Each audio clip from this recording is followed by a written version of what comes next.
We want to get you now to 11 Alive's Liza Lucas. She is with us from our 11 Alive streaming center. And Liza, you're hearing from people who are out there on the ground trying to help those folks who have unfortunately lost their power. That's right. You know, we've been watching the outage numbers behind the scenes, Jennifer, and right now we're going to bring you that perspective that you're alluding to. We've got Braun on the line right here from Georgia EMC. Kim, thanks so much for speaking with us this afternoon. I know our meteorologist, Danielle, just showed a picture of some of the roadways out in Habersham. And from the map and the numbers I've been watching, that seems to be one of the most heavily impacted areas in terms of outages. Just lay it out for us in terms of some of the numbers you're seeing with the EMCs right now.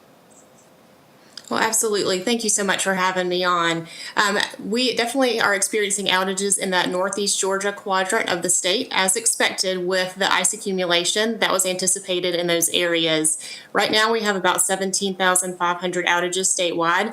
That number has grown. To give you some perspective, this morning around 7 o'clock, we were around 5,400 outages, and that has grown significantly since then as that ice accumulates on those power lines and those trees, causing those trees to fall on the lines and just so much pressure on those power lines.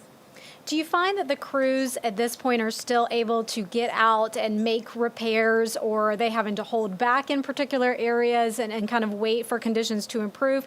Any sense of that?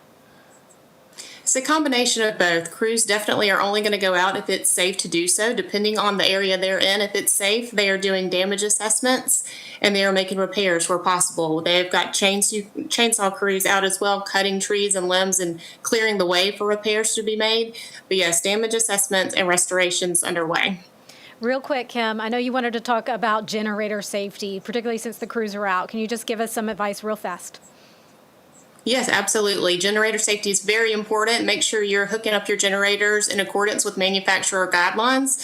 You want to hook those up correctly to prevent backfeeding into power lines. You don't want to backfeed into lines that could put our linemen and honestly your neighbors at risk. So make sure those are hooked up correctly. And if you see a down power line in your neighborhood, just be sure to stay away from that and report it to your EMC. Thank you so much, Kim. Again, Braun with Georgia EMC will continue to stay in touch. And of course, we'll be watching the outages throughout the course of the day. Guys, back to you. Thanks. That's a good reminder here because some folks may be using a generator for the very first time in advance of this storm. Yeah.